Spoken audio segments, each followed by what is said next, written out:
Dans le coffre-fort personnel de Jean-Paul Belmondo, celui que ses avocats ont ouvert 3 jours après son départ en septembre 2021, ils ont découvert une enveloppe scellée avec de la cire rouge, portant une inscription manuscrite qui disait simplement « À ouvrir seulement si mes enfants se déchirent ».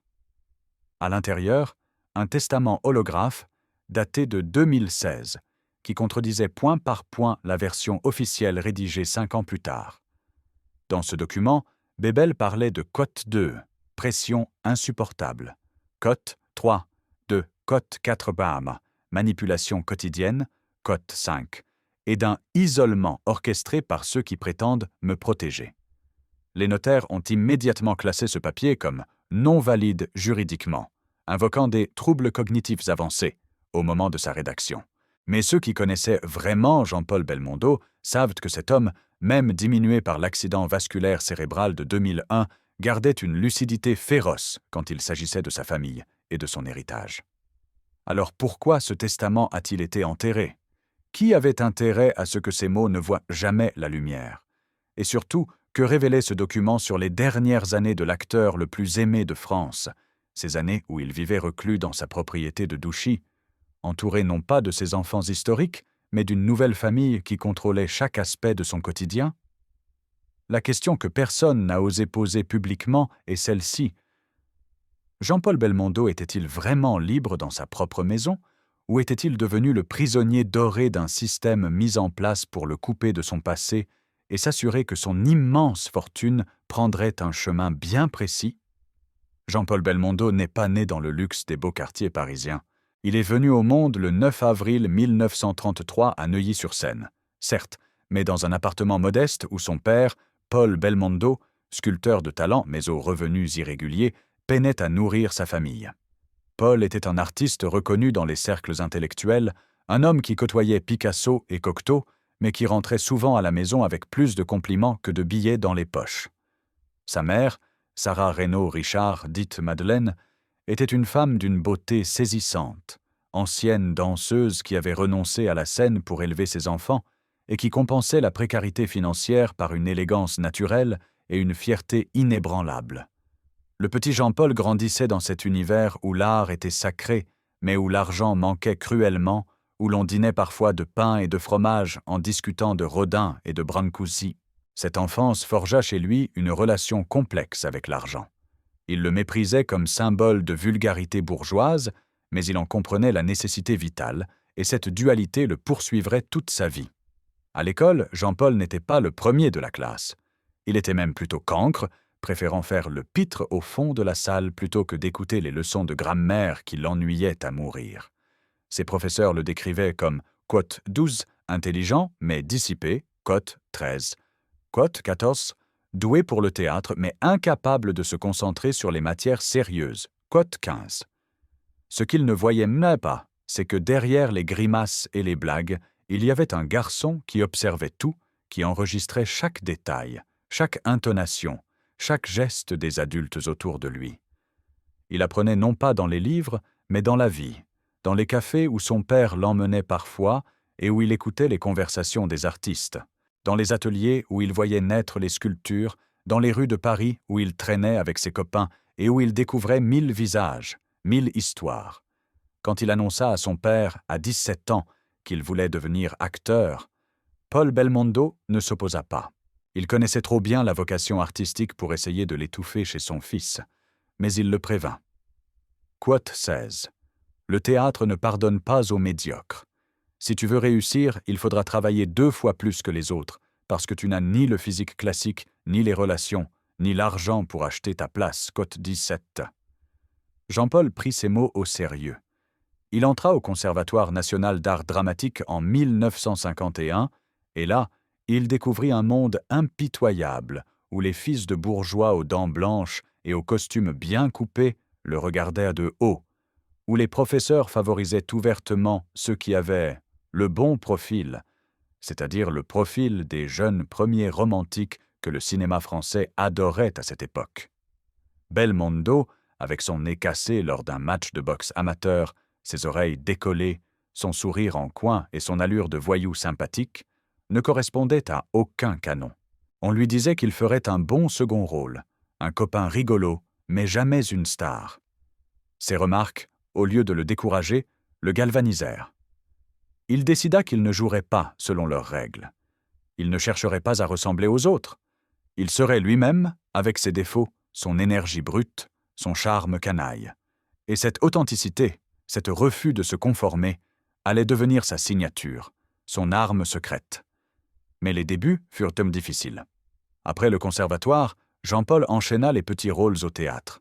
Des pièces jouées dans des salles minuscules devant des publics clairsemés, où il gagnait à peine de quoi payer son loyer dans une chambre de bonne sans chauffage.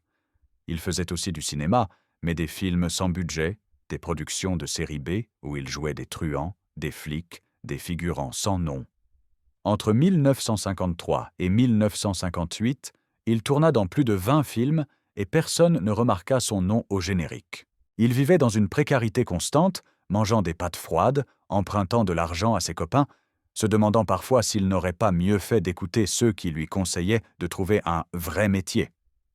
Mais il tenait bon, parce qu'il avait cette conviction inébranlable que son heure viendrait, que quelqu'un, quelque part, verrait en lui ce que les autres ne voyaient pas. Et ce quelqu'un arriva en 1959. Il s'appelait Jean-Luc Godard, un jeune réalisateur inconnu qui préparait son premier long-métrage avec un budget ridicule et une idée folle. Tourner un film de gangster sans décor, sans script rigide, en improvisant dans les rues de Paris avec une caméra portée. Godard cherchait un acteur qui ne ressemblerait pas aux stars lisses du cinéma français. Quelqu'un qui aurait l'air vrai, dangereux, imprévisible. Quelqu'un lui parla de Belmondo. Ils se rencontrèrent dans un café de Saint-Germain-des-Prés et Godard, après avoir observé Jean-Paul pendant 10 minutes sans presque parler, lui dit « Cote 22, tu as une gueule de voyou et des yeux de poète. C'est exactement ce qu'il me faut. Cote 23 ec. » Le film s'appelait « À bout de souffle » et il allait changer non seulement la carrière de Belmondo, mais l'histoire du cinéma français. Le tournage fut chaotique, génial, libérateur. Belmondo improvisait ses répliques, inventait ses gestes, apportait une énergie sauvage que personne n'avait vue au cinéma français depuis des années.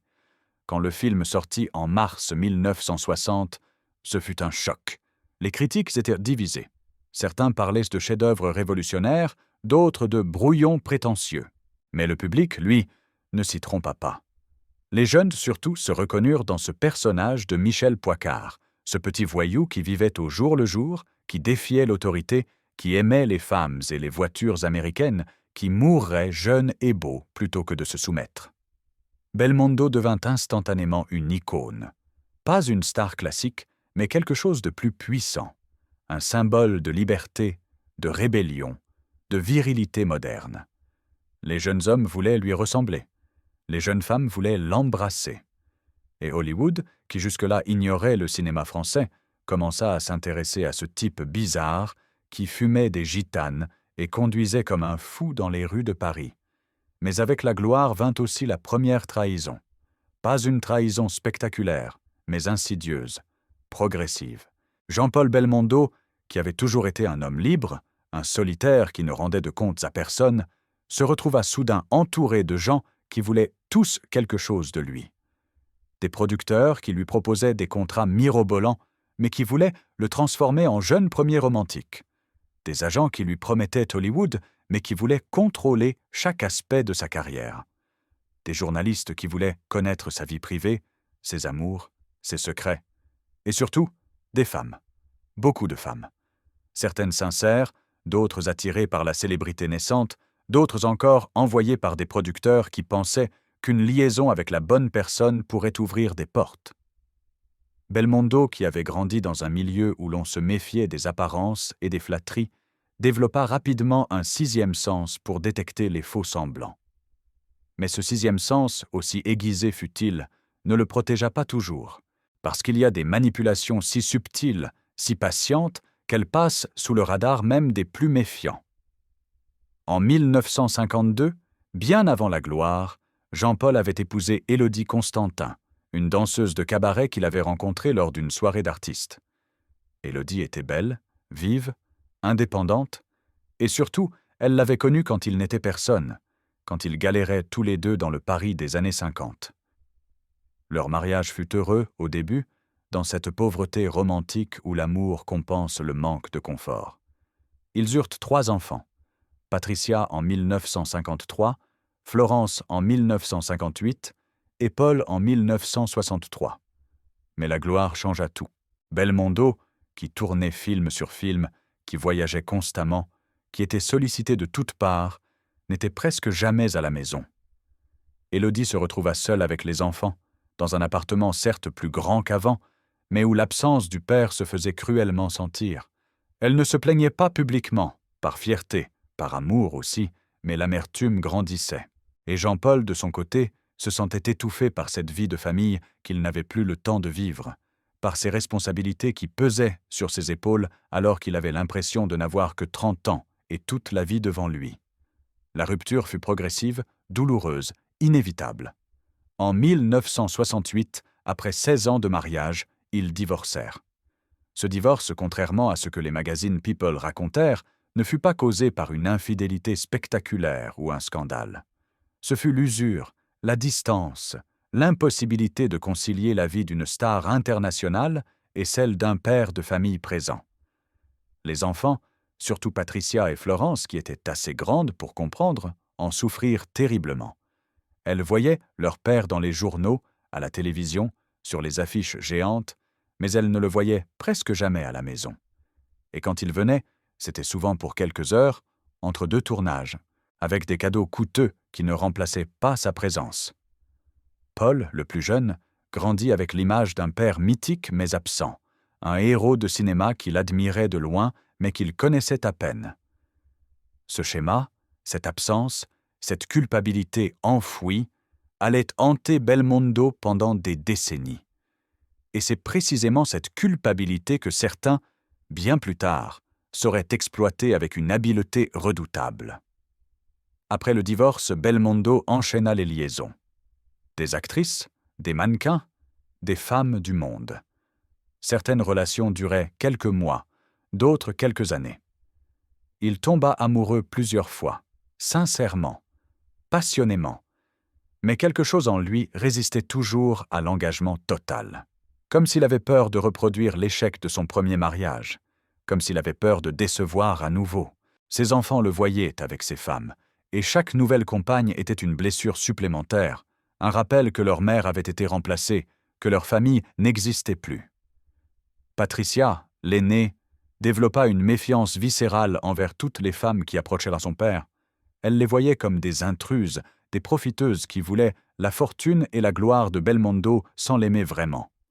Et il faut dire qu'elle n'avait pas toujours tort.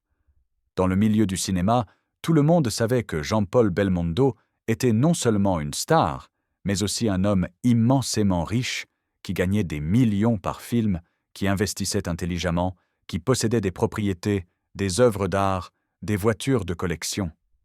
Être la compagne de Belmondo, c'était accéder à un monde de luxe et de privilèges. Et certaines femmes, pas toutes, mais certaines, étaient prêtes à jouer un rôle, à feindre l'amour pour obtenir ce sésame. En 1990, alors que Belmondo avait 57 ans et que sa carrière au cinéma commençait à ralentir, il rencontra Nathy Tardivell. Elle avait 24 ans, soit 33 ans de moins que lui. Elle était danseuse dans un cabaret parisien, belle d'une beauté classique, blonde aux yeux clairs, avec un sourire qui semblait innocent et une voix douce qui contrastait avec l'univers bruyant et vulgaire des cabarets. Leur rencontre eut lieu lors d'une soirée privée organisée par un producteur, une de ces soirées où se mêlaient stars vieillissantes et jeunes femmes ambitieuses. Belmondo, qui d'habitude se méfiait de ce genre d'événements, fut immédiatement séduit par Nathy. Elle ne se jetait pas à son cou comme les autres. Elle restait en retrait, presque timide, et c'est lui qui dut faire le premier pas. Cette apparente réserve, cette fragilité affichée, touchèrent quelque chose en lui.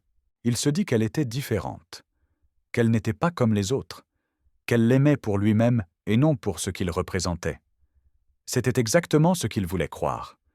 Et c'était exactement ce que Nathy voulait qu'il croie. Leur relation débuta discrètement. Belmondo, échaudé par les scandales médiatiques de ses précédentes liaisons, tenait à protéger cette histoire. Il se voyait en privé, dans des restaurants discrets, dans la propriété de Douchy que Jean-Paul avait achetée quelques années plus tôt et qui était devenue son refuge loin des paparazzis. Natty jouait parfaitement son rôle. Elle était attentionnée, admirative, elle écoutait ses histoires de tournage avec des yeux émerveillés, elle riait à ses blagues, elle le rassurait quand il doutait de lui-même. Elle ne demandait rien. Pas de bijoux, pas de voyage luxueux, pas de promesse de mariage. Cette absence de demande, paradoxalement, rendait Belmondo encore plus généreux. Il lui offrait des cadeaux, l'emmenait en voyage, lui présentait ses amis. Et surtout, il commença à l'intégrer dans sa vie quotidienne, à Douchy, où elle devint peu à peu indispensable. Elle s'occupait de la maison, organisait les repas, gérait le personnel. Elle se rendait utile, discrètement, efficacement, sans jamais donner l'impression de vouloir prendre le contrôle. Mais c'est exactement ce qu'elle faisait. Les enfants de Belmondo, Patricia, Florence et Paul, virent arriver Natty avec une méfiance immédiate. Ils avaient déjà vu défiler des dizaines de femmes dans la vie de leur père, et celle-ci ne leur inspirait rien de bon. Patricia, surtout, sentait quelque chose de faux dans le comportement de Natty, dans cette douceur trop parfaite, dans cette abnégation trop calculée. Elle essaya de mettre en garde son père, mais Jean-Paul, amoureux et têtu, refusa d'écouter. Il accusa Patricia de jalousie, de ne pas vouloir le voir heureux. Cette accusation blessa profondément Patricia, qui avait toujours été la plus proche de son père, malgré tout. Un fossé commença à se creuser entre eux, un fossé que Natty, loin de chercher à combler, élargissait subtilement à chaque occasion. Elle ne critiquait jamais ouvertement les enfants devant Belmondo.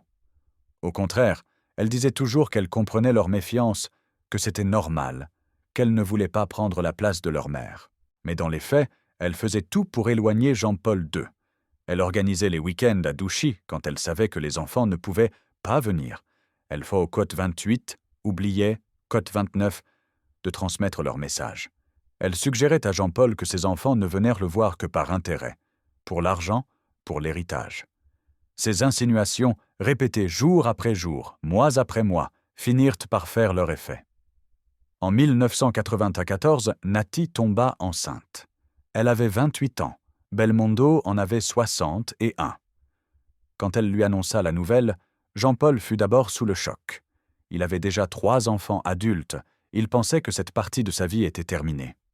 Mais Natty, avec son talent pour la manipulation émotionnelle, transforma ce choc en opportunité. Elle lui dit que cet enfant était un cadeau, une seconde chance, la preuve que leur amour était béni. Elle pleura, elle le supplia de ne pas lui demander d'avorter, elle lui dit qu'elle élèverait cet enfant seule s'il le fallait, mais qu'elle ne pourrait pas vivre sans lui. Belmondo, touché, flatté aussi dans son ego masculin de pouvoir encore être père à son âge, accepta. Stella naquit en août 1995. Et avec sa naissance, tout changea. Parce que Natty avait désormais ce qu'elle cherchait depuis le début. Un lien de sang indissoluble avec Jean-Paul Belmondo. Un lien qui lui donnait des droits, une légitimité et surtout un levier de pouvoir sur l'homme le plus riche et le plus célèbre de France. Mais qui était vraiment Natty Tardivell avant de rencontrer Belmondo? D'où venait-elle? Quelles étaient ses véritables intentions? Et surtout, était-elle seule dans cette entreprise? Ou y avait-il d'autres personnes, dans l'ombre, qui l'avaient conseillée, guidée, aidée à mettre en place ce plan qui allait, au fil des années, transformer Jean-Paul Belmondo en prisonnier de sa propre vie? Les réponses à ces questions vont vous glacer le sang, parce qu'elles révèlent une manipulation d'une sophistication terrifiante, une manipulation qui a duré plus de 20 ans et qui n'a pris fin qu'avec la mort de Bébel. Dans les archives de la préfecture de police de Paris, il existe un dossier classé confidentiel jusqu'en 2045 portant le numéro de référence PJ/BEL/96/03. Ce dossier contient les procès-verbaux d'une enquête discrète menée en 1996, quelques mois après la naissance de Stella, suite à une plainte déposée puis mystérieusement retirée par un ancien employé de la propriété de Douchy. Cet homme, un jardinier qui avait travaillé pour Belmondo pendant 7 ans, affirmait avoir été témoin de scènes troublantes impliquant Natty Tardivell et un individu qu'il décrivait comme « Quote 30 », un homme d'affaires aux allures de requin, qui venait régulièrement à Douchy en l'absence de M. Belmondo et qui s'enfermait pendant des heures avec Mme Tardivelle dans le bureau. Le jardinier, dont le nom a été caviardé dans les documents que nous avons pu consulter, précisait que lors d'une de ses visites, il avait entendu par une fenêtre entr'ouverte une conversation où il était question de Porte-Mer, Côte 32, calendrier, Côte 33, de Côte 34, timing parfait, Côte 35. Et surtout cette phrase qui l'avait glacé. Maintenant qu'il y a l'enfant, il ne pourra plus reculer. Tout se déroule comme prévu. Quand le jardinier avait été congédié brutalement, 2 semaines après avoir déposé sa plainte, avec une indemnité substantielle et un accord de confidentialité qu'on l'avait forcé à signer, il avait compris qu'il valait mieux se taire. L'enquête fut classée sans suite, officiellement pour absence de preuves tangibles. Mais ce dossier prouve une chose essentielle. Dès 1996, soit 1 an seulement après la naissance de Stella, des personnes proches de Belmondo soupçonnaient déjà que quelque chose de profondément malsain se tramait autour de lui. Qui était cet homme mystérieux qui rendait visite à Nati en cachette? Nous avons mené notre propre enquête, et plusieurs sources concordantes nous ont permis d'identifier un nom qui revient systématiquement. Maître Arnaud Delvaux, un avocat spécialisé en droit des successions, connu dans le milieu juridique parisien pour sa capacité à Quote 40. Optimiser. Quote 41. Les héritages des grandes fortunes, souvent au détriment des héritiers légitimes. Delvaux n'était pas un avocat ordinaire. C'était un stratège, un homme qui comprenait que les batailles d'héritage ne se gagnent pas devant les tribunaux, mais bien avant, dans l'intimité des foyers, en manipulant les testaments, en isolant les personnes âgées de leur famille, en créant des structures juridiques complexes qui permettent de contourner les lois sur la réserve héréditaire. Plusieurs familles fortunées avaient déjà porté plainte contre lui pour Mekdekan, Quote 42, captation d'héritage et abus de faiblesse. Mais à chaque fois, les procédures s'enlisaient dans des méandres juridiques interminables et Delvaux s'en sortait avec des non-lieux ou des arrangements à l'amiable assortis de clauses de confidentialité. Nati Tardivelle avait rencontré Arnaud Delvaux en 1989, soit 1 an avant sa rencontre avec Belmondo, lors d'une soirée mondaine où Delvaux cherchait justement des collaboratrices pour ce qu'il appelait pudiquement ses Quote 48, projet d'optimisation patrimoniale. Une ancienne maîtresse de Delvaux, qui a accepté de nous parler sous couvert d'anonymat, nous a confié que l'avocat avait un système bien rodé. Il repérait des jeunes femmes ambitieuses, séduisantes, intelligentes mais sans scrupules, et il les formait littéralement à l'art de séduire et de manipuler des hommes riches et vieillissants. Il leur enseignait la psychologie, les techniques d'influence, la patience stratégique. Et en échange, il prenait un pourcentage substantiel sur les héritages qu'elle parvenait à détourner. Nati Tardivelle n'était donc pas une simple danseuse de cabaret tombée amoureuse par hasard d'une star vieillissante.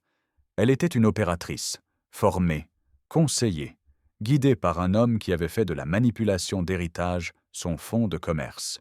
Et Jean-Paul Belmondo, avec sa fortune estimée à plusieurs dizaines de millions d'euros, ses propriétés, ses collections d'art, ses droits d'auteur sur des dizaines de films cultes, était une cible de choix.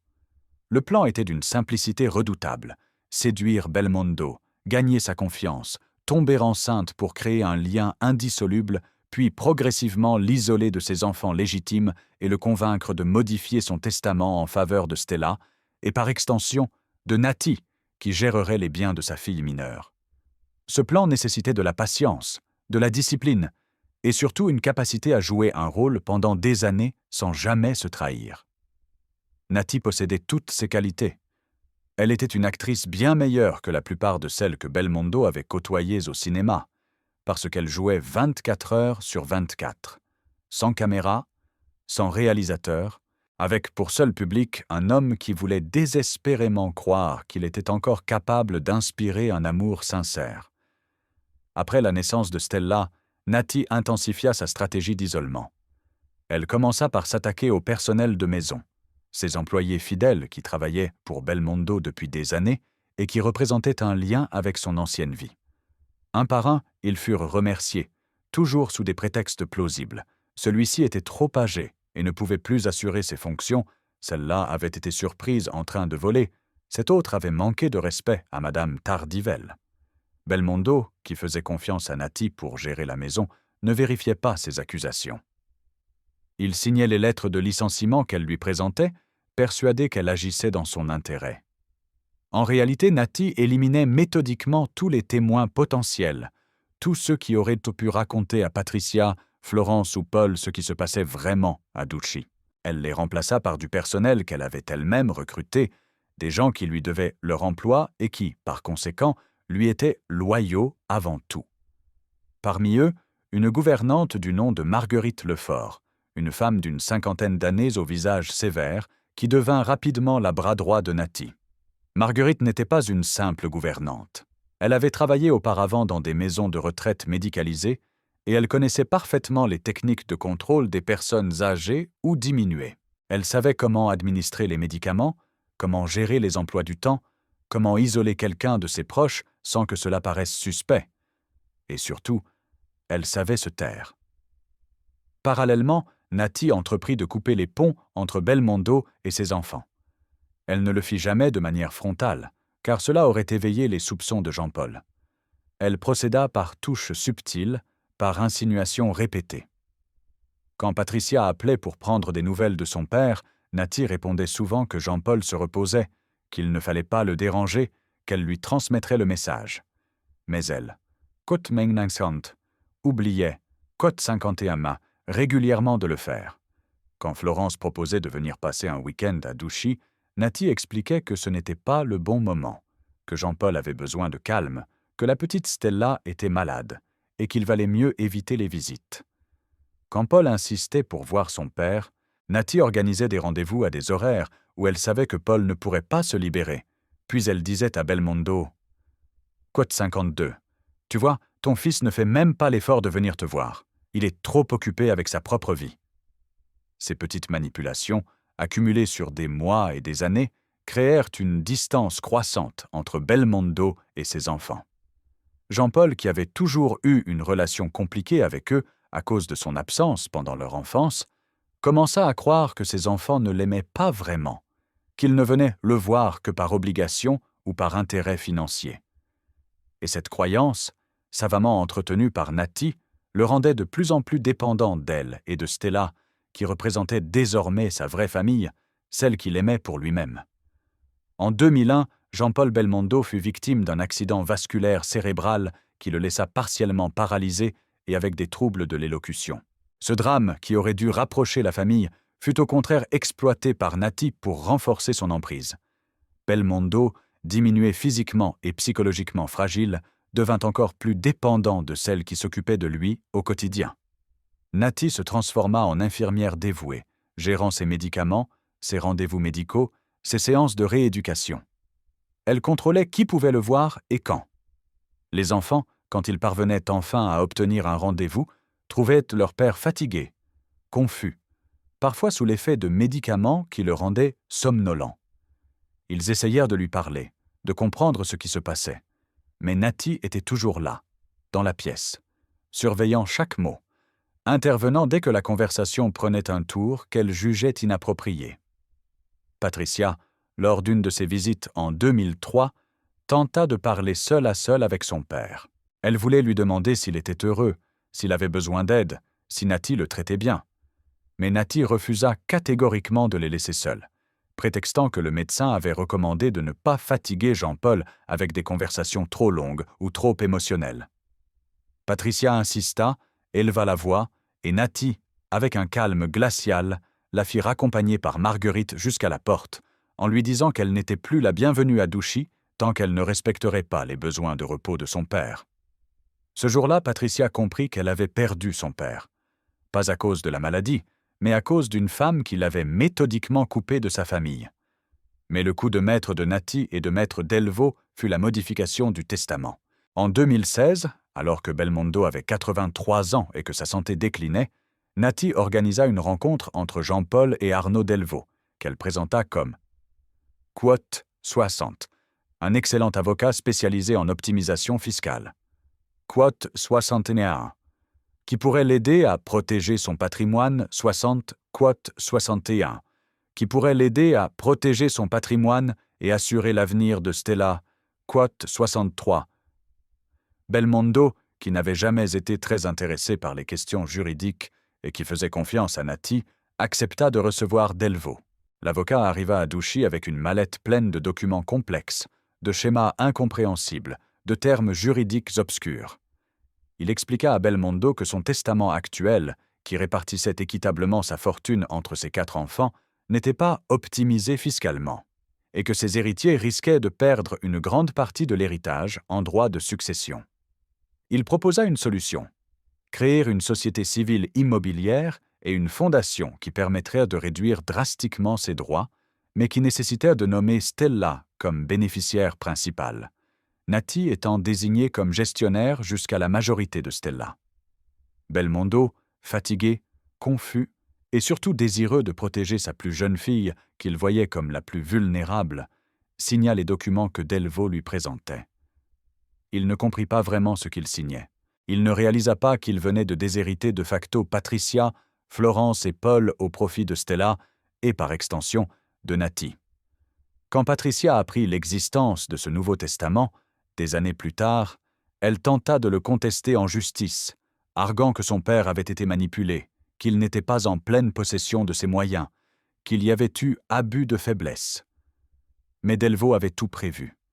Il avait fait signer à Belmondo, le même jour, un certificat médical établi par un médecin complice attestant que Jean-Paul était, quote 66, parfaitement lucide et conscient de ses décisions. Quote 67. Ce certificat, même s'il était manifestement frauduleux, suffisait juridiquement à rendre le testament inattaquable. Les dernières années de Jean-Paul Belmondo furent celles d'un homme prisonnier. Prisonnier dans sa propre maison, entouré de gens qui le contrôlaient, coupé de ses enfants qui l'aimaient vraiment, réduit à un rôle de figurant dans sa propre vie. Il passait ses journées dans un fauteuil roulant, regardant par la fenêtre les jardins de Douchy qu'il ne pouvait plus parcourir, écoutant les rires de Stella qui jouait dans le parc, mais incapable de communiquer vraiment avec elle parce que Nati gérait chaque instant de leur relation.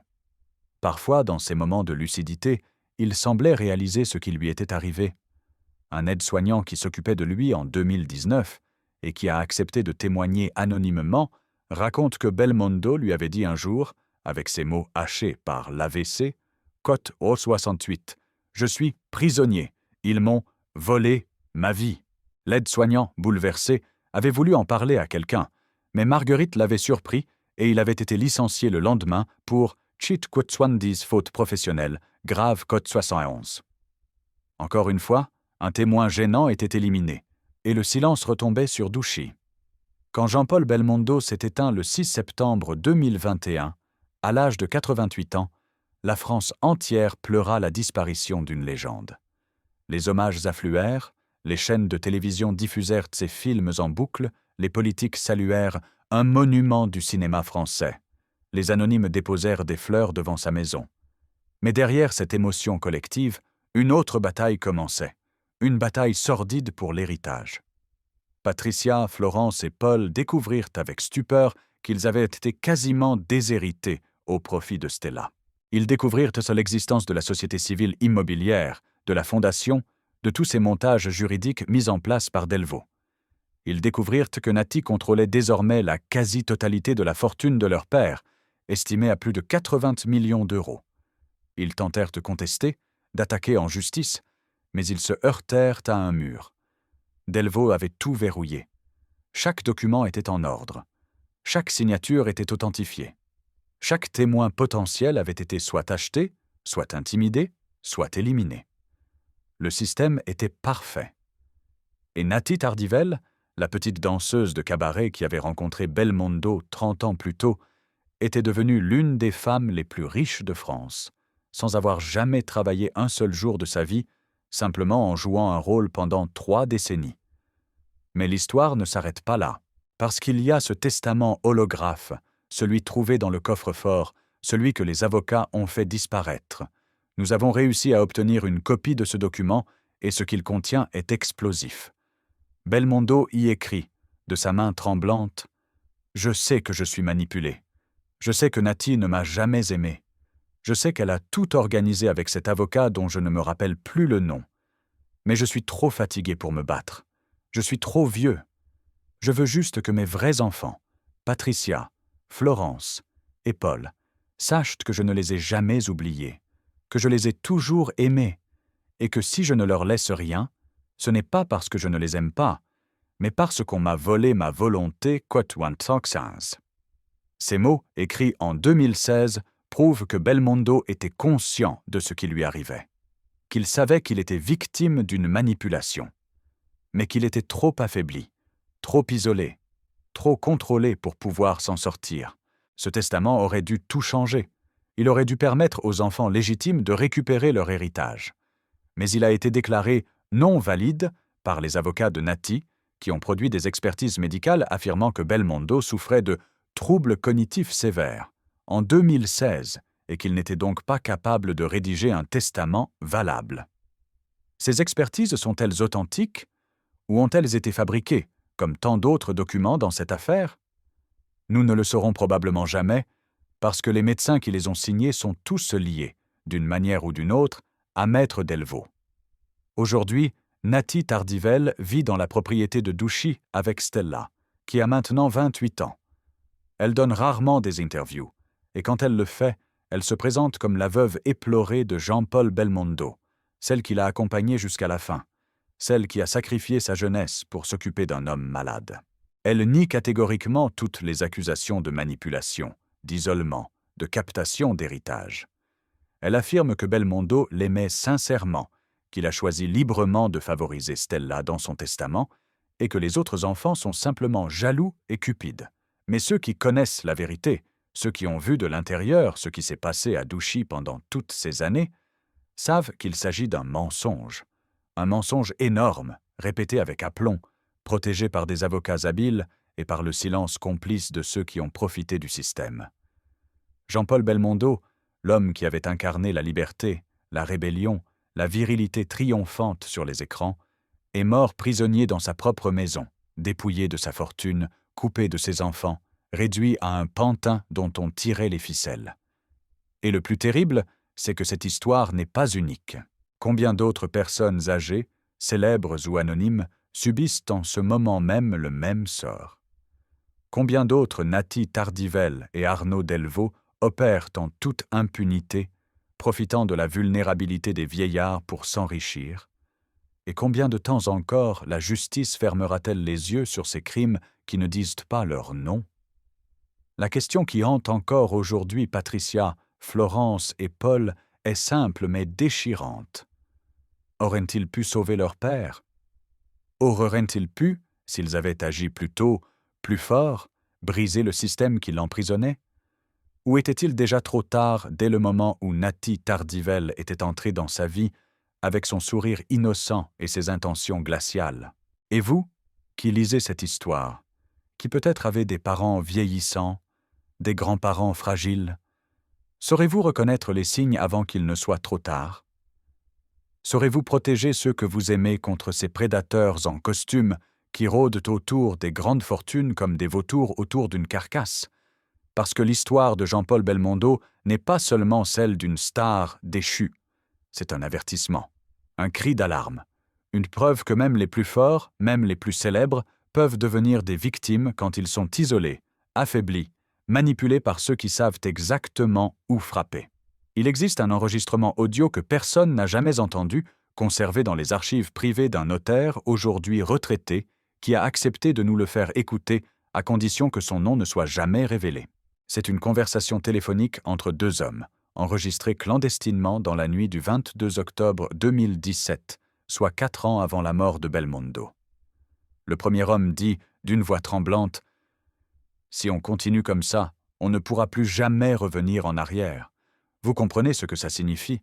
On est en train de voler un homme, on est en train de le dépouiller vivant, on est en train de détruire une famille. » Et le second homme, d'une voix glaciale que le notaire a identifiée comme étant celle de maître Arnaud Delvaux, répond « Cote 82. Je me fous de vos états d'âme. Ce qui m'intéresse, c'est que le plan se déroule sans accroc. Belmondo a 84 ans. Il ne lui reste plus beaucoup de temps. Chaque jour qui passe est un jour de gagné. Et si pour sécuriser cet héritage, il faut maintenir la pression sur les enfants et renforcer l'isolement, alors on le fera. Natty sait ce qu'elle a à faire. Elle a toujours su. Cette conversation prouve quelque chose de terrible. L'isolement de Belmondo n'était pas le fruit du hasard, ni même simplement de la jalousie d'une compagne possessive. C'était une opération planifiée, orchestrée par des professionnels de la manipulation, qui avaient compris qu'un vieil homme malade et coupé de ses proches était une proie facile. Mais qui était ce premier homme, celui qui semblait avoir des remords? Quel rôle jouait-il dans cette machination? Et surtout, combien d'autres personnes étaient le complice de ce système, en échange de quelle somme, de quelles promesses? La réponse à ces questions va vous faire comprendre que derrière le scandale Belmondo se cachait un réseau de corruption qui allait bien au-delà d'une simple affaire d'héritage. Le premier homme sur cet enregistrement était le docteur Philippe Mercier, un médecin généraliste installé dans le village voisin de Douchy, qui était devenu le médecin personnel de Jean-Paul Belmondo à partir de 2002, soit 1 an après l'accident vasculaire cérébral. Mercier n'était pas un médecin ordinaire. Il avait été radié de l'Ordre des médecins en 1995 pour avoir falsifié des certificats médicaux dans une affaire d'assurance, puis réintégré en 2000 après un long procès où il avait réussi à prouver que les accusations étaient montées de toutes pièces par des confrères jaloux. Mais la vérité, que nous avons découverte en épluchant les archives judiciaires, c'est que Mercier avait bel et bien falsifié ces certificats et qu'il avait été réintégré uniquement grâce à l'intervention de Maître Delvaux, qui avait des relations haut placées dans le monde médical et judiciaire. Delvaux avait sauvé la carrière de Mercier, et en échange, Mercier lui devait tout. Quand Natty chercha un médecin qui accepterait de jouer le jeu, de prescrire les médicaments qu'elle voulait, de rédiger les certificats dont elle avait besoin, de fermer les yeux sur ce qui se passait vraiment à Douchy, Delvaux lui recommanda Mercier. Et Mercier accepta, parce qu'il n'avait pas le choix, et aussi parce que Natty lui promit une rémunération généreuse, bien au-delà des honoraires habituels d'un médecin de campagne. Mercier devint donc le gardien médical de la prison dorée de Belmondo. C'est lui qui prescrivait les anxiolytiques qui maintenaient Jean-Paul dans un état de somnolence permanente, qui rendait ces rares moments de lucidité encore plus rares. C'est lui qui rédigeait les certificats attestant que Belmondo était trop fatigué pour recevoir des visites, que son état de santé nécessitait un repos absolu, que toute émotion forte risquait de provoquer une rechute. Ces certificats étaient brandis par Natty chaque fois que Patricia, Florence ou Paul insistaient pour voir leur père. « Quod comaneo » le docteur Mercier a été très clair. « Quod 89 » disait-elle avec une fausse compassion. « Quod cotonanda » votre père ne peut pas supporter le stress de vos visites. Vous devez comprendre que je ne fais ça que pour son bien quod 91. Et les enfants, désemparés, culpabilisés, finissaient par renoncer, persuadés qu'ils faisaient tout du mal à leur père en insistant. Mais la réalité était tout autre. Belmondo n'était pas trop fatigué pour voir ses enfants. Il était médicamenté pour être trop fatigué. Il était maintenu dans un état de dépendance chimique qui servait les intérêts de Natty et de Delvaux. Et Mercier, qui avait prêté le serment d'Hippocrate, qui avait juré de soigner et non de nuire, était devenu un instrument de cette maltraitance médicalisée. Mais en 2017, quelque chose se brisa en Mercier. Peut-être était-ce la conscience professionnelle qui se réveillait après des années de sommeil. Peut-être était-ce simplement la peur d'être découvert et de finir en prison. Toujours est-il qu'il appela Delvaux cette nuit d'octobre pour lui dire qu'il voulait arrêter, qu'il ne pouvait plus continuer à participer à ce qu'il appelait désormais un crime. Delvaux le menaça, lui rappela qu'il avait des preuves de sa complicité, des ordonnances signées, des certificats falsifiés, des virements bancaires suspects, lui dit que s'il parlait, il serait le seul à tomber, que Natty et lui-même s'en sortiraient indemnes grâce à leurs avocats et que Mercier finirait sa vie en prison. Mercier, terrorisé, accepta de continuer. Mais il prit une précaution. Il commença à enregistrer ses conversations avec Delvaux, à conserver des copies de tous les documents compromettants, à constituer un dossier qu'il cacha dans un coffre à la banque, avec instruction de le remettre à la justice en cas de mort suspecte. Ce dossier existe toujours. Mercier est mort en 2020, officiellement d'une crise cardiaque, 6 mois avant Belmondo. Sa famille n'a jamais ouvert le coffre, par peur des représailles, par peur de ce qu'il pourrait découvrir. Mais nous savons qu'il est là, quelque part dans une banque de province, attendant que quelqu'un ait le courage de le sortir de l'ombre. Parallèlement à la manipulation médicale, Natty mit en place un système de surveillance totale de Belmondo. Elle installa des caméras dans toutes les pièces de la maison, officiellement pour surveiller l'état de santé de Jean-Paul et pouvoir intervenir rapidement en cas de problème, code 95 A. Mais ces caméras servaient surtout à contrôler qui parlait à Belmondo, ce qui se disait, et à s'assurer qu'aucune information ne filtrait vers l'extérieur. Le personnel de maison était trié sur le volet. Marguerite Lefort, la gouvernante, avait pour mission de rapporter à Natty chaque conversation, chaque geste suspect, chaque tentative de communication entre Belmondo et le monde extérieur. Un aide-soignant qui avait essayé de passer en cachette un coup de téléphone de Belmondo à Patricia fut licencié dans l'heure qui suivit et menacé de poursuites judiciaires s'il racontait quoi que ce soit. Un jardinier qui avait entendu Belmondo pleurer dans sa chambre et qui en avait parlé au village fut convoqué par Delvaux en personne, qui lui fit signer un accord de confidentialité assorti d'une clause pénale de 100 000 € en cas de violation. Douchy était devenu un bunker, une forteresse où Belmondo était à la fois le prisonnier et le trésor à protéger. Mais le plus terrible dans cette histoire, ce n'est pas seulement ce que Natty et ses complices ont fait à Belmondo, c'est ce qu'ils ont fait à Stella, parce que Stella, la petite fille née en 1995, n'était pas seulement l'instrument de la manipulation, elle en était aussi la victime. Natty éleva Stella dans un mensonge permanent. Elle lui raconta que ses demi-frères et demi-sœurs étaient des gens méchants qui voulaient voler l'argent de papa, qui ne l'aimaient pas vraiment, qui étaient jaloux d'elle. Elle lui raconta que Jean-Paul l'aimait plus qu'il n'avait jamais aimé ses autres enfants parce qu'elle était la plus jeune, la plus belle, la plus parfaite. Elle lui raconta que si papa était malade, c'était à cause du stress que lui causaient Patricia, Florence et Paul avec leurs demandes incessantes d'argent. Stella grandit dans cette version déformée de la réalité, persuadée qu'elle était la fille préférée, la seule qui comptait vraiment. Elle ne comprit jamais que sa mère l'utilisait, que son existence même était le fruit d'un calcul froid, que l'amour qu'on lui montrait était conditionnel et intéressé. Aujourd'hui, à 28 ans, Stella vit toujours avec Natty à Douchy, coupée du reste de la famille Belmondo, entourée uniquement de gens qui ont intérêt à maintenir le mensonge. Elle ne travaille pas, ne sort presque jamais, vit dans une bulle dorée mais étouffante. Certains psychologues qui ont étudié son cas de loin parlent de Quote 96 syndrome de Stockholm familial, Quote 87, où la victime finit par s'identifier à son bourreau et à défendre le système qui l'opprime. Stella défend farouchement sa mère contre toutes les accusations, répète les mêmes arguments, les mêmes justifications. Mais ceux qui l'ont vue de près disent qu'il y a quelque chose d'éteint dans son regard, quelque chose de brisé, comme si au fond d'elle-même, elle savait la vérité mais n'avait pas la force de l'affronter. En 2018, Patricia Belmondo tenta une dernière fois de sauver son père. Elle engagea un détective privé, un ancien policier spécialisé dans les affaires de maltraitance sur personnes âgées, pour enquêter sur ce qui se passait à Douchy.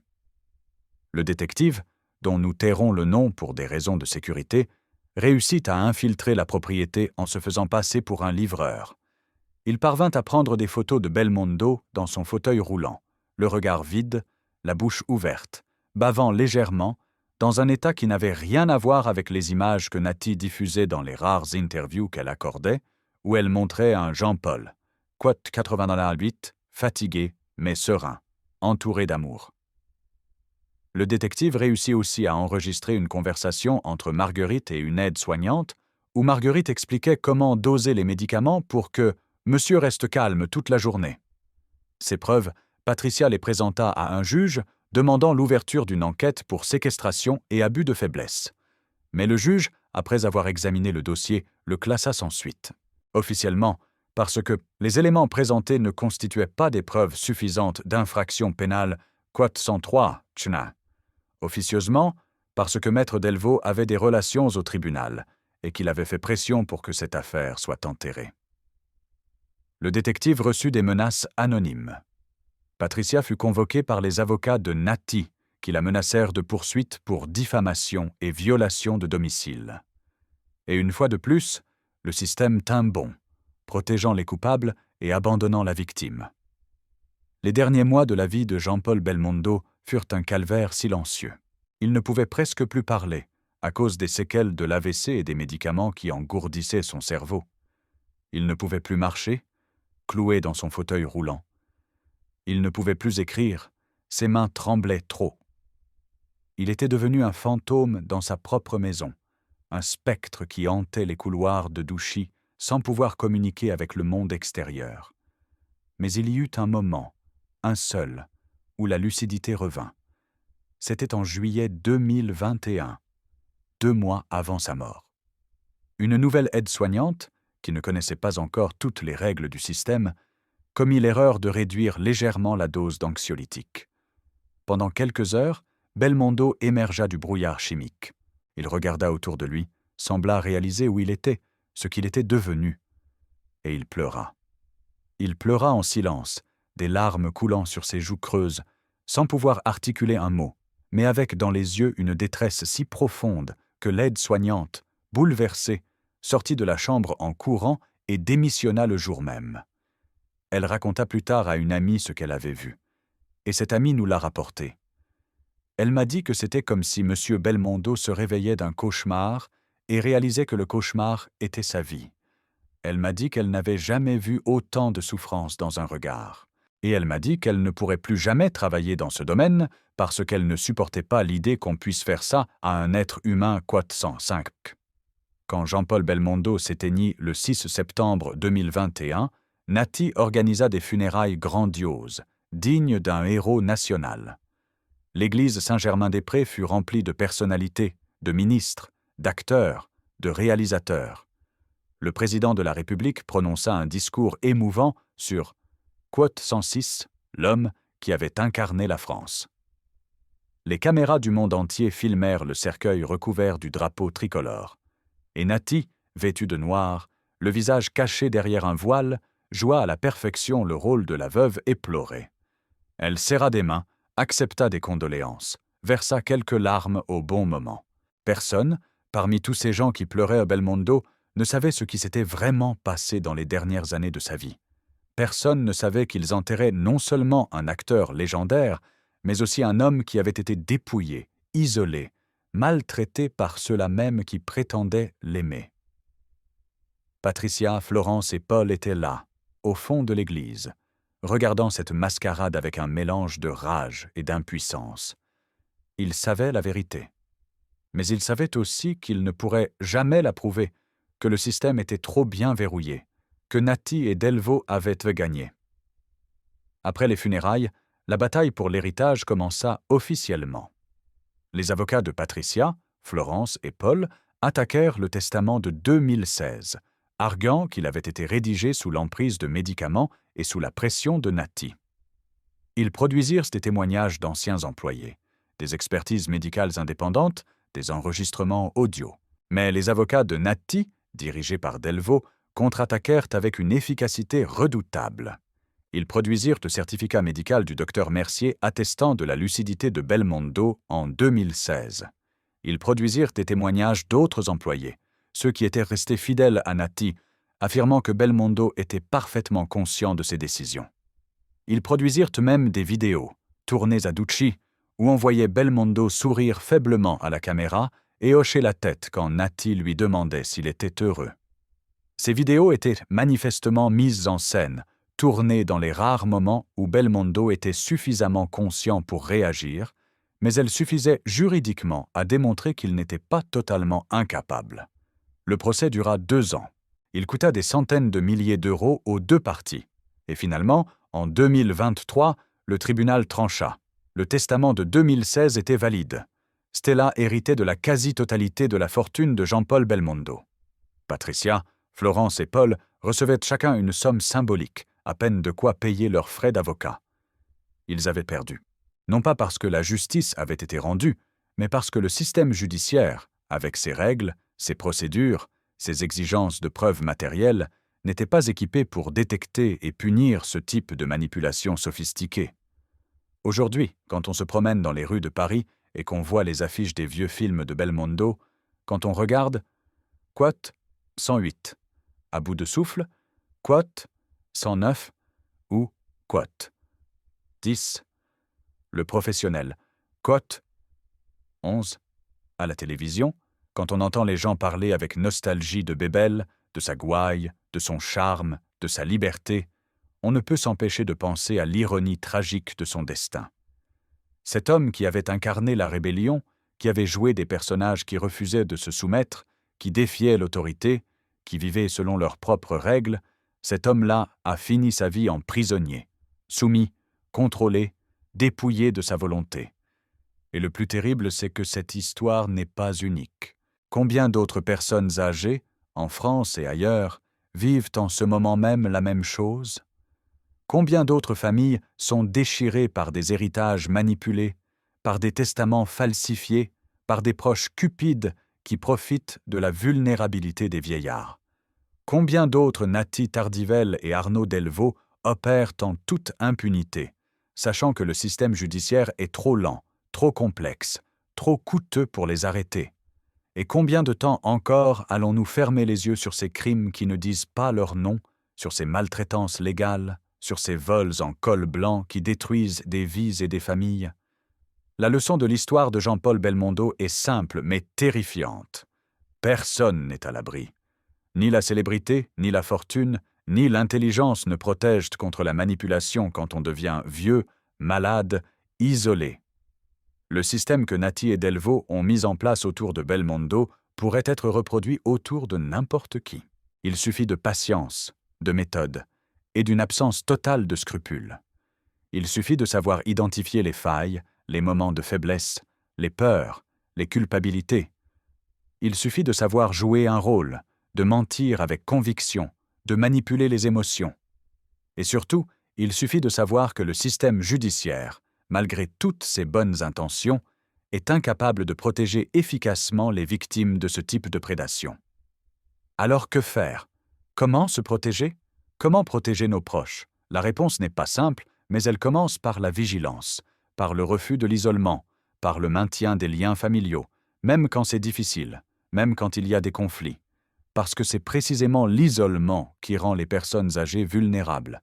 C'est quand elles sont coupées de leur famille, de leurs amis, de leur réseau social, qu'elles deviennent des proies faciles pour les manipulateurs. Jean-Paul Belmondo aurait pu être sauvé si ses enfants avaient pu maintenir un contact régulier avec lui, si le système médical avait été plus vigilant, si les autorités judiciaires avaient pris au sérieux les signalements. Mais tout cela a échoué. Et Belmondo est mort prisonnier, laissant derrière lui une fortune qui ira enrichir ceux qui l'ont maltraité, et des enfants qui porteront toute leur vie le poids de n'avoir pas pu le sauver. Dans un petit appartement du 15e arrondissement de Paris, une femme de 68 ans vit seule avec ses souvenirs et un secret qui la ronge depuis plus de 30 ans. Elle s'appelle Michèle Arnaud, et entre 1987 et 1989, elle a été la secrétaire personnelle de maître Arnaud Delvaux, l'avocat qui a orchestré la captation de l'héritage Belmondo. Michèle a tout vu, tout entendu, tout noté dans des carnets qu'elle cachait chez elle et qu'elle n'a jamais osé montrer à personne, par peur des représailles, par peur de perdre sa retraite, par peur tout simplement. Mais en 2022, quand elle a appris que le tribunal avait validé le testament frauduleux et que Nathalie Tardivelle avait gagné, quelque chose s'est brisé en elle. Elle nous a contactés, elle nous a ouvert sa porte et elle nous a montré ses carnets. Ce que nous y avons découvert dépasse tout ce que nous imaginions, parce que Nathalie Tardivelle n'était pas la première. Elle n'était même pas la 10e. Delvaux avait monté ce système dès les années 80, et il l'avait perfectionné sur des dizaines de victimes avant de s'attaquer à Belmondo.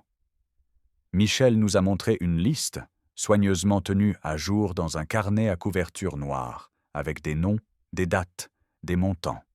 23 noms, 23 personnes âgées, toutes fortunées, toutes manipulées, toutes dépouillées par des compagnes ou compagnons introduits dans leur vie par Delvaux.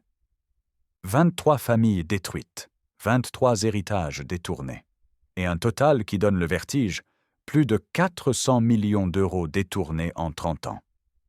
Delvaux prenait sa commission, entre 15 et 20%, et les opératrices, comme Nathalie gardèrent le reste. Un système industriel de prédation organisé comme une entreprise, avec des méthodes rodées, des complices dans le monde médical et judiciaire, et une impunité totale. Michel nous a raconté comment Delvaux recrutait ses opératrices.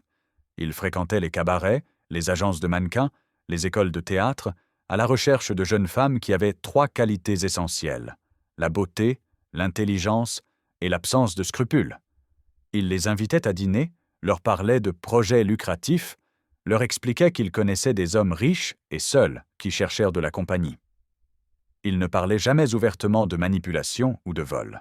Il présentait cela comme une forme de ex-quot 118 au service ex-quot 119, comme si ces femmes allaient simplement apporter du bonheur à des vieillards esseulés, et qu'en échange, elles seraient récompensées pour leur dévouement.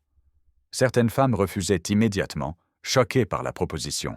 D'autres hésitaient, posèrent des questions, voulaient des garanties. Et quelques-unes, celles qui avaient ce mélange particulier d'ambition et d'ammoralité, acceptaient. Delvaux les formait alors pendant des mois. Il leur enseignait la psychologie de la manipulation, les techniques de séduction adaptées aux hommes âgés, la manière de créer une dépendance émotionnelle, l'art de l'isolement progressif. Il leur apprenait à repérer les failles, les peurs, les culpabilités. Il leur apprenait à jouer sur la nostalgie, sur le désir de revivre une jeunesse perdue, sur la peur de la solitude et de la mort. Il leur apprenait surtout à être patientes, à ne jamais précipiter les choses, à construire leur emprise sur des années si nécessaire. Et il leur promettait qu'à la fin, elles seraient riches, libres et intouchables. Nathy Tardivell avait été l'une de ses meilleures élèves. Michel se souvient parfaitement du jour où Delvaux l'avait présentée au cabinet en 1989. C'était une jeune femme très belle, très douce en apparence, mais avec quelque chose de froid dans le regard, cote 123, ça, raconte Michel. Cote 124. Delvaux m'a dit qu'elle était prometteuse, qu'elle avait le profil parfait pour un gros coup. Il cherchait une cible pour elle, quelqu'un de vraiment riche, de vraiment célèbre. Et puis un jour, il est arrivé au bureau avec un grand sourire et il a dit « Je l'ai trouvé. Jean-Paul Belmondo. Il vient de divorcer. Il est vulnérable. Il a une fortune colossale. Et surtout, il a une relation compliquée avec ses enfants. C'est la cible parfaite, quote 125. » Delvaux avait alors organisé la quote 126, rencontre fortuite, quote 127, entre Nathy et Belmondo lors de cette soirée de producteurs en 1990. Rien n'avait été laissé au hasard. Delvaux connaissait les goûts de Belmondo, ses habitudes, ses faiblesses. Il avait briefé Nathy sur ce qu'elle devait dire, comment elle devait se comporter, quelle image elle devait projeter. Et Nathy avait exécuté le plan à la perfection. Quote 128. Après cette soirée, elle est revenue au cabinet et elle a dit à Delvaux « Il a mordu à l'hameçon. Dans 6 mois, il sera à moi. » Se souvient Michel. Et Delvaux a ri et a répondu « 6 mois ? Tu es trop optimiste. Prends ton temps. Un homme comme Belmondo, ça se travaille sur des années. Mais à la fin, tu seras multimillionnaire. » Le plan initial prévoyait que Nathy reste avec Belmondo pendant 10 à 15 ans, le temps de gagner sa confiance totale, de l'isoler de ses enfants et de le convaincre de modifier son testament. Mais la naissance de Stella en 1995 avait accéléré les choses. Delvaux avait immédiatement compris que cet enfant était un atout majeur. Cote 132. Il a dit à Nathy que c'était le meilleur coup qu'elle pouvait faire. Cote 133, raconte Michel. Cote 34. Parce qu'un homme de l'âge de Belmondo qui a un enfant avec une femme beaucoup plus jeune, il va tout faire pour protéger cet enfant, pour lui assurer un avenir. Et surtout, il va culpabiliser vis-à-vis de ses autres enfants, il va se dire qu'il doit compenser son absence passée en favorisant celui-ci. Delvaux a dit à Nathy « Maintenant, tu ne joues plus seulement la carte de la compagne aimante, tu joues la carte de la mère dévouée qui protège son enfant, et Belmondo fera tout ce que tu veux pour protéger Stella. » Et c'est exactement ce qui s'est passé. Nathy a utilisé Stella comme un bouclier, comme une justification, comme un levier émotionnel. Chaque fois qu'elle voulait quelque chose de Belmondo, elle le demandait. Quote 136 pour Stella, quote 137. Chaque fois qu'elle voulait éloigner les autres enfants, elle disait que c'était et à quote 138 pour protéger Stella, quote 139. Et Belmondo, rongé par la culpabilité de n'avoir pas été un bon père pour ses 3 premiers enfants, faisait tout pour être un père parfait pour Stella, sans réaliser qu'il était manipulé. Mais le véritable coup de maître de Delvaux fut la mise en place du réseau de complices. Parce qu'une manipulation de cette ampleur ne peut pas fonctionner avec une seule personne. Il faut des médecins qui acceptent de prescrire les bons médicaments et de rédiger les bons certificats. Il faut des notaires qui acceptent de fermer les yeux sur des testaments suspects. Il faut des juges qui acceptent de classer des plaintes gênantes. Il faut des employés de maison qui acceptent de surveiller et de rapporter. Et il faut de l'argent pour acheter tous ces gens. Michel nous a montré les relevés bancaires qu'elle avait photocopiés en cachette avant de quitter le cabinet de Delvaux. Des virements réguliers vers des comptes offshore, des paiements en liquide notés dans des registres codés, des honoraires de conseil versés à des médecins et des notaires pour des services jamais rendus. Delvaux avait construit un système de corruption qui touchait tous les niveaux de la société. Et ce système était si bien huilé, si bien protégé, que personne n'osait le dénoncer. Parce que ceux qui essayaient finissaient soit ruinés par des procès interminables, soit menacés, soit pire encore. Michel nous a parlé d'un notaire qui avait voulu parler en 1992, qui avait contacté la police pour dénoncer les pratiques de Delvaux. 2 semaines plus tard, ce notaire était retrouvé pendu dans son bureau. La police avait conclu à un suicide, évoquant des problèmes personnels et financiers. Mais Michel savait que ce notaire n'avait aucun problème financier et que sa famille était convaincue qu'il avait été assassiné. Après ça, plus personne n'a osé parler. Quote 145, dit Michel. Quote 146. Tout le monde avait compris le message quote 147. En 2019, alors que Belmondo était déjà très affaibli, Delvaux organisa une dernière opération pour sécuriser définitivement l'héritage. Il fit venir à Douchy un notaire complice, maître Bernard Fontaine, qui apporta un Nouveau Testament, encore plus favorable à Stella que celui de 2016. Ce testament prévoyait non seulement que Stella héritait de la quasi-totalité de la fortune, mais aussi que Natty était nommée tutrice légale de cette fortune jusqu'aux 30 ans de Stella, avec des pouvoirs de gestion quasi illimités. Belmondo, qui était ce jour-là dans un état de semi-conscience à cause des médicaments, fut installé dans son fauteuil roulant devant une caméra. Natty lui tenait la main, lui parlait doucement, lui disait qu'il devait signer pour protéger Stella. Et Belmondo, qui ne comprenait probablement même pas ce qu'il signait, traça une signature tremblante au bas du document. Cette scène fut filmée, et l'enregistrement fut conservé comme preuve que Belmondo avait signé en toute conscience. Mais quand on regarde attentivement cette vidéo, que nous avons pu visionner grâce à une source anonyme, on voit un homme qui n'est manifestement pas en état de prendre des décisions. On voit ses yeux vides, sa bouche qui bave, sa main qui tremble tellement qu'il peut à peine tenir le stylo. On voit Natty qui guide sa main, qui lui dit où signer, qui lui sourit avec une tendresse feinte.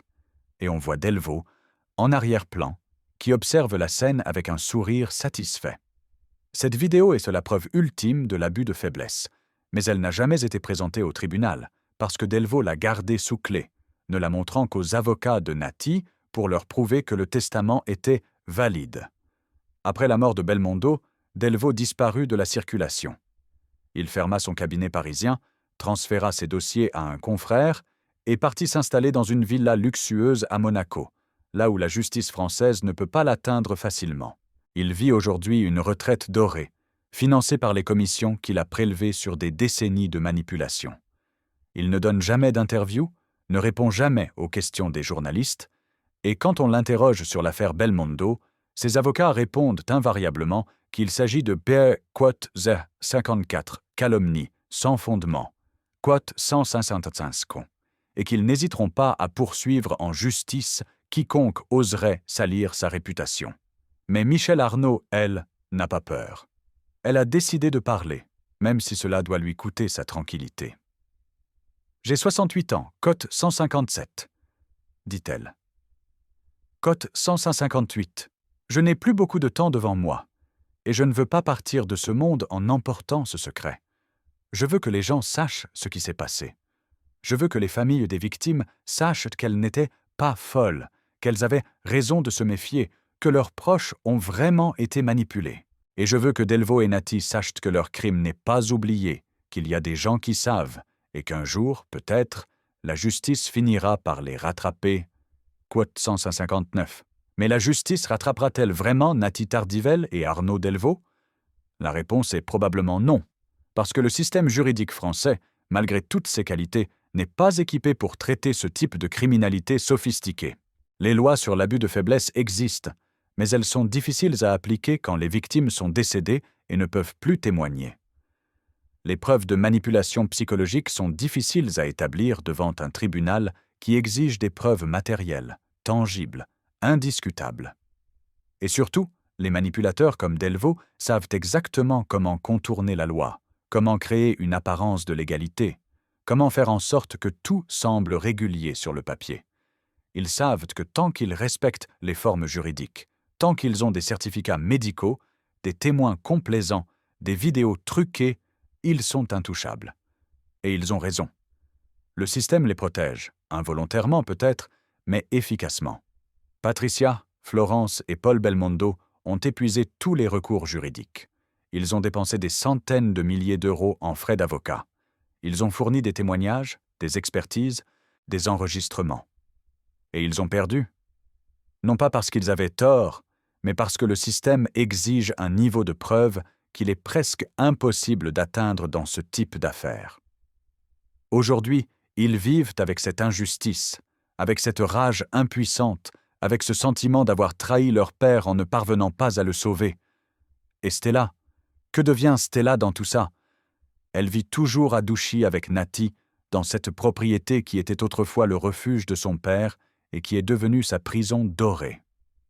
Elle a maintenant 28 ans, mais elle n'a jamais vraiment grandi. Elle n'a pas d'amis en dehors du cercle contrôlé par sa mère. Elle n'a jamais eu de petite amie, du moins pas de relation sérieuse. Elle ne travaille pas, ne sort presque jamais, passe ses journées à lire, à regarder des films, à se promener dans le parc. Certains qui l'ont croisée disent qu'elle ressemble à une princesse de conte de fées enfermée dans une tour, belle mais triste, vivante mais pas vraiment libre. Nati contrôle chaque aspect de sa vie, sous prétexte de la Quote 121, protégée, Quote 161 actes du monde extérieur, des Quote 163 gens malveillants, Quote 163, qui voudraient de profiter d'elle à cause de son nom et de sa fortune. Mais en réalité, Nati la garde prisonnière parce qu'elle sait que si Stella découvrait la vérité, si elle comprenait comment elle a été utilisée, comment sa naissance a été instrumentalisée, comment son père a été maltraité, elle pourrait se retourner contre elle. Et Nati ne peut pas prendre ce risque. Alors elle maintient Stella dans l'ignorance, dans la dépendance, dans cette bulle où la seule vérité est celle que Nati lui raconte. Mais combien de temps cela peut-il durer? Combien de temps avant que Stella ne commence à se poser des questions, à vouloir rencontrer ses demi-frères et demi-sœurs, à chercher à comprendre pourquoi son père était si isolé dans ces dernières années? Combien de temps avant que la vérité ne finisse par percer cette bulle? Il y a quelques mois, en mars 2024, quelque chose d'étrange s'est produit. Stella a créé un compte sur un réseau social, sous un pseudonyme, et elle a commencé à chercher des informations sur son père. Elle a regardé ses vieux films, lu des interviews, consulté des forums où les fans de Belmondo échangeaient en leurs souvenirs. Et elle a découvert une autre image de son père, une image qui ne correspondait pas à celle que Nati lui avait toujours présentée. Elle a découvert un homme plein de vie, drôle, généreux, aimé par des millions de gens. Elle a découvert aussi que ses demi-frères et demi-sœurs parlaient de lui avec amour, qu'il racontait des anecdotes touchantes, qu'il le pleurait sincèrement. Et elle a commencé à se demander pourquoi sa mère lui avait toujours dit que ces gens étaient méchants, cupides, qu'ils n'aimaient pas vraiment Jean-Paul. Un jour, elle a osé poser la question à Nati. Elle lui a demandé pourquoi Patricia, Florence et Paul ne venaient jamais à Douchy, pourquoi ils ne l'appelaient jamais, pourquoi il n'y avait aucun contact entre eux. Nati a répondu avec sa douceur habituelle, expliquant que c'était eux qui avaient choisi de couper les ponts, qu'ils étaient jaloux de Stella, qu'ils ne pouvaient pas accepter qu'elle soit la fille préférée de Jean-Paul. Mais pour la première fois, Stella n'a pas été convaincue. Elle a vu quelque chose dans les yeux de sa mère, une hésitation, un mensonge peut-être. Et depuis ce jour, quelque chose a changé en elle. Elle observe sa mère différemment. Elle pose plus de questions. Elle demande à voir des documents, des photos, des lettres. Et Nati, qui sent que son contrôle commence à se fissurer, devient de plus en plus nerveuse, de plus en plus autoritaire, de plus en plus désespérée. Nous avons tenté de contacter Stella pour cette enquête. Nous lui avons envoyé un message via son compte sur le réseau social, lui expliquant que nous enquêtions sur les dernières années de son père et que nous aimerions entendre son témoignage. Elle n'a pas répondu immédiatement. Mais 3 jours plus tard, nous avons reçu un message étrange, écrit manifestement dans la précipitation. « Je ne peux pas parler maintenant. Ma mère surveille tout, mais je veux savoir la vérité. Aidez-moi. » Nous avons essayé de la recontacter, de lui proposer un rendez-vous discret, loin de Douchy, loin de Nati. Mais depuis, plus rien. Son compte a été supprimé. Nos messages restent sans réponse. Et quand nous avons appelé à Douchy, Marguerite Lefort nous a répondu que mademoiselle Stella ne souhaitait parler à aucun journaliste et que nous devions cesser de la harceler sous peine de poursuite. Que s'est-il passé? Nati a-t-elle découvert les recherches de Stella? L'a-t-elle punie, isolée encore plus?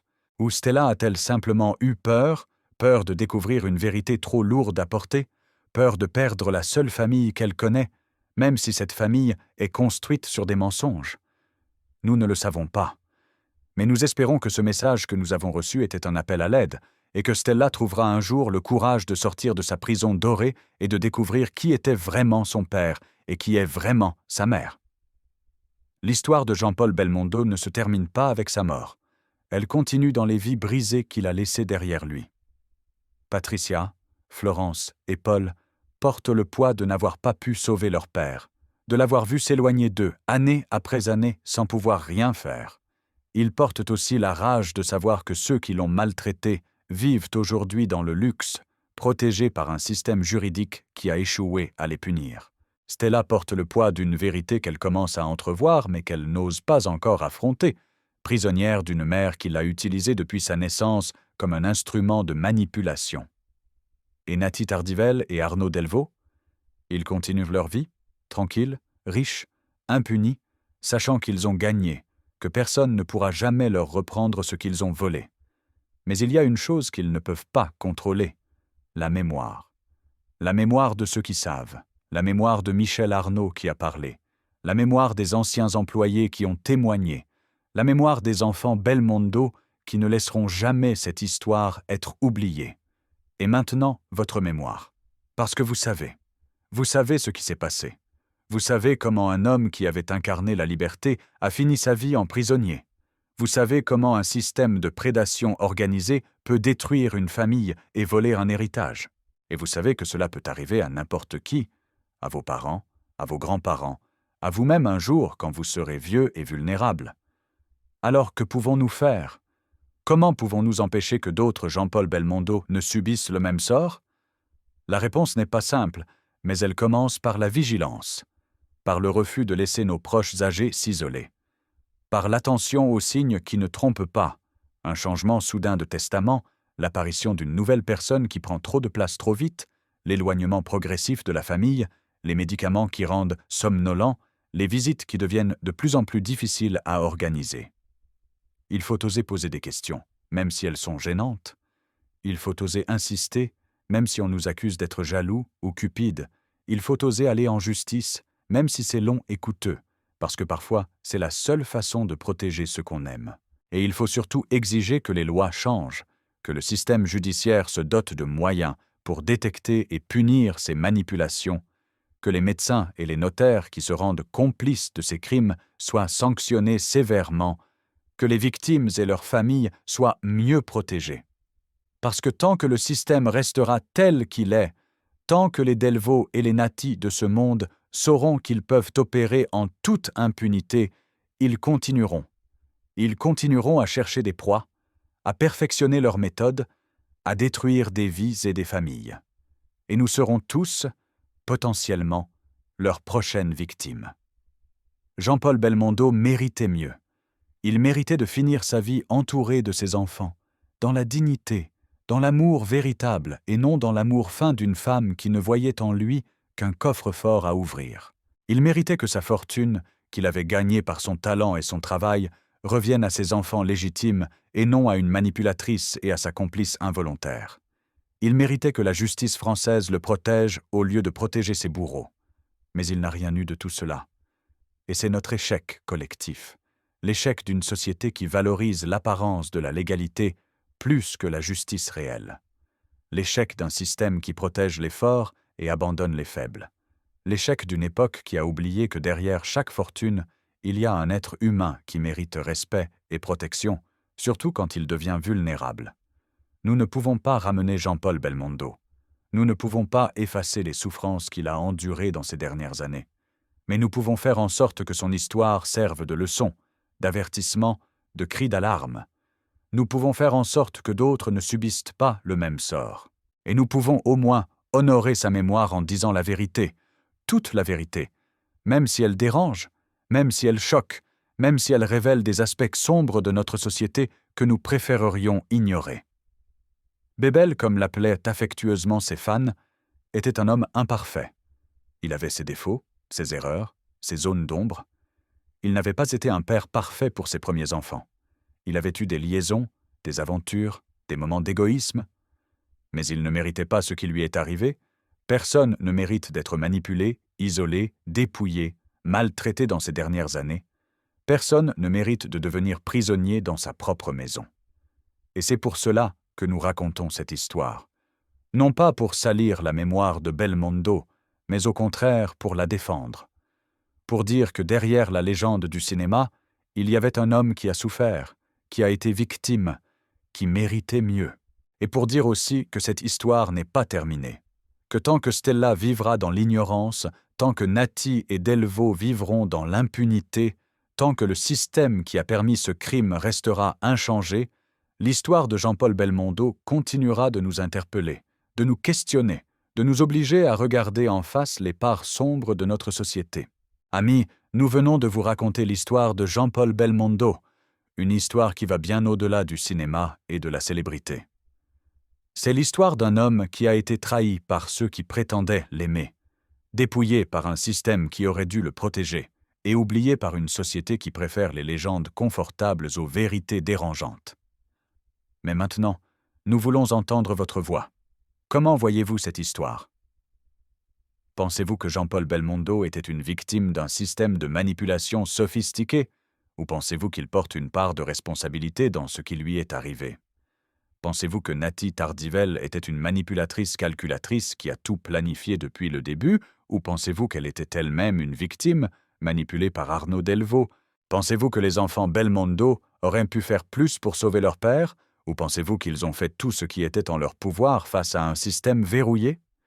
Et surtout, pensez-vous que notre société fait assez pour protéger les personnes âgées contre ce type de prédation, ou pensez-vous que nous devons changer nos lois, nos pratiques, notre vigilance collective? Écrivez vos réflexions dans les commentaires ci-dessous. Dites-nous si vous, ou quelqu'un de votre entourage avait vécu une situation similaire, si vous avez des conseils à partager pour protéger nos proches âgés, si vous pensez que la justice devrait rouvrir ce dossier. Parce que votre voix compte. Parce que c'est en parlant, en débattant, en refusant le silence, que nous pourrons peut-être empêcher que d'autres Jean-Paul Belmondo ne subissent le même sort.